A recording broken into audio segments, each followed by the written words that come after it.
I won't spend, I'm already at 5.5 minutes. Look, DNA is specific code. It can be arranged thousands upon thousands upon thousands of different ways. And I'm a technology computer guy. I'm telling you right now, code has to be organized. It cannot just come up by accident. And I'm not going to elaborate. I'm going to make another video on that later, but code has to be specific. They say you could put an infinite number of monkeys in the planet with an infinite number of typewriters and come up with Hamlet. You can't do that, and I don't have time to explain that now. You can't. Don't let any scientist try to tell you that. It is impossible to do that. Impossible. So DNA code has to be specific. Somebody had to invent that. An omnipotent being.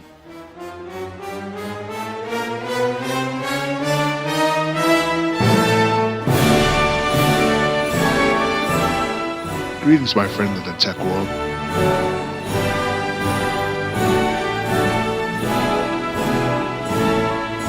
There is a concept that explains how something small and nondescript can grow into something large and of great intricacy, over time, distance, or even both together. While words like evolution, DNA, and code are scientific and technical, they are all unnecessary towards describing this basic concept of our shared reality.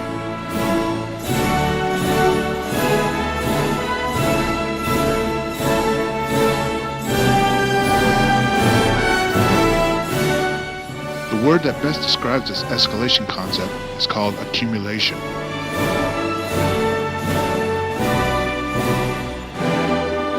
Raw and naked, it is of mathematical origin.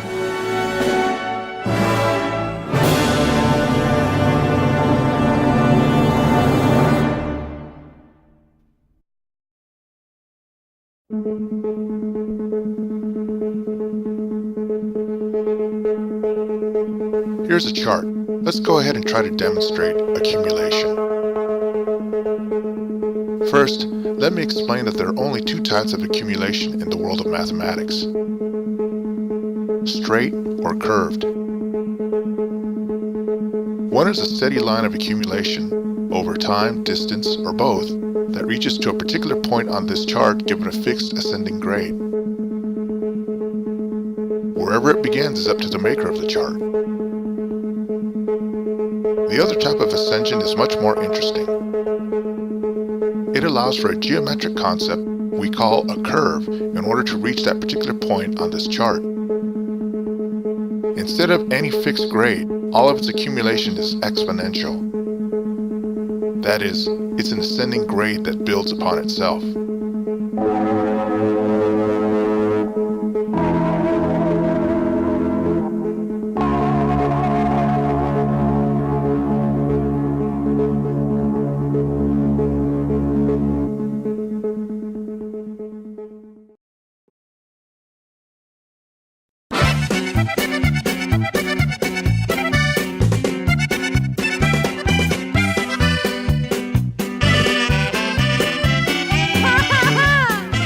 Back to the monkeys. Let's say that a voice out of heaven, or perhaps you had a vivid dream one night, or maybe when you opened a package of tortillas you received a message baked onto one of these foodstuffs. Clearly the message reads, "Please describe mathematically just how one of these infinite amount of monkeys was needed to complete the Shakespearean sonnet Hamlet. And if your explanation aligns nicely with what really occurred on Earth, I'll give you another package of tortillas absolutely free. Your choice of flour or corn. Signed, Sincerely, God."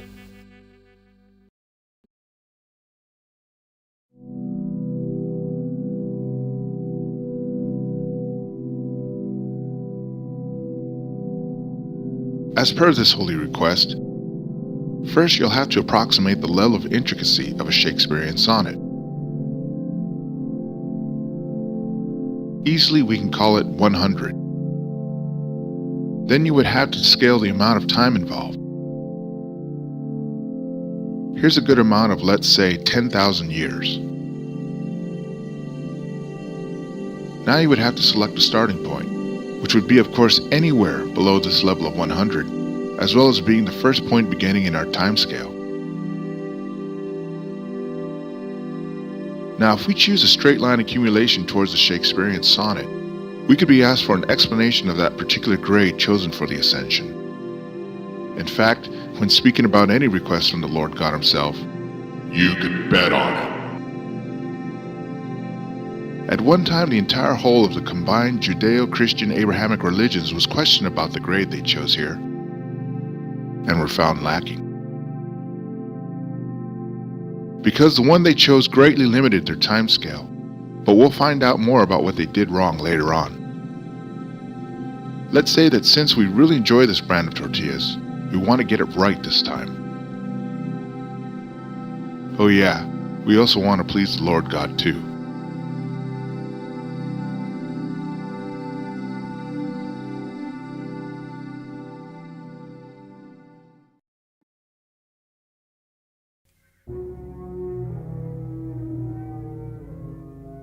God gives us a winning chance at this contest by having people called biologists explain to us little hints about our chart we're making.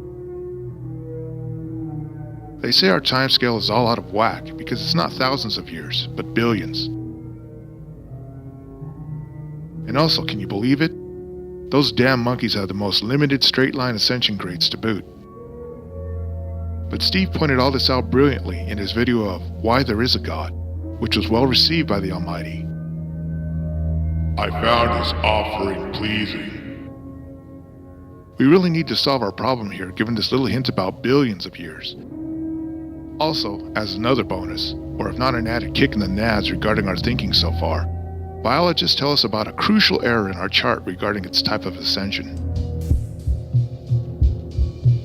Despite what Steve might be implying in his wonderful video, no biological scientist that seriously accepts the consensus view of the profession will explain that mankind honestly arrived here on Earth via a straight line ascension of any sort, no matter how acute its grade is, or what starting point we foolishly tell ourselves to begin at. It does not reflect what scientists know as true about our tree of life. So no matter how much we play with it, the straight line ascension monkeys just aren't enough to reach 100 on the sonnet scale of our chart. They always top out at somewhere around 0.00000000000001 during the whole 600 million years of multicellular life on the timescale given to us by the scientists. Damn. I damn thee. Hey, wait a minute. I have an idea. Why not try a curved accumulation?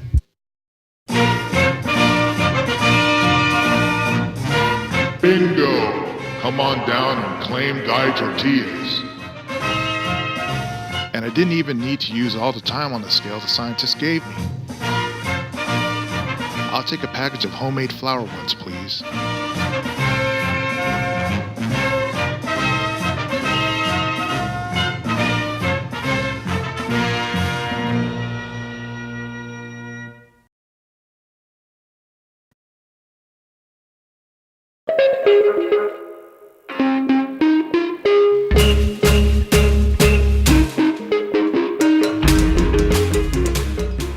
Scientists all over the world are trying to win their very own packages of tortillas.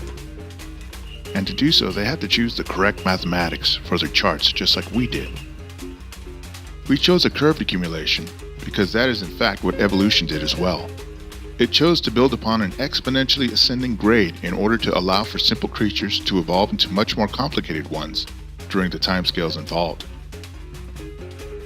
If you still feel bad about evolving from lower creatures, don't. Just think about all the time that was required to get where you're at today. Especially when you're munching on some yummy buttered tortillas from God's favorite tortilla factory.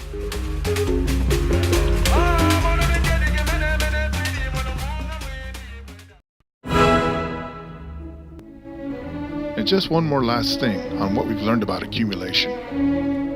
Fixed grades of ascension are great for laying out of driveways or for planning escalators at the mall, but not so much for explaining how life came about here on Earth. What I'm talking about is this. Adam and Eve didn't need belly buttons because they only exist in fantasy, or those wacky charts some creationists make up. People didn't start on this planet ready-made, or for that matter, all the animals that ever lived on this planet didn't start all at once. Could you imagine a lion or tiger trying to stand up to Tyrannosaurus Rex? No contest. That's all for now. And please remember, always trying to think something through is just so much better than leaving it all up to blind faith.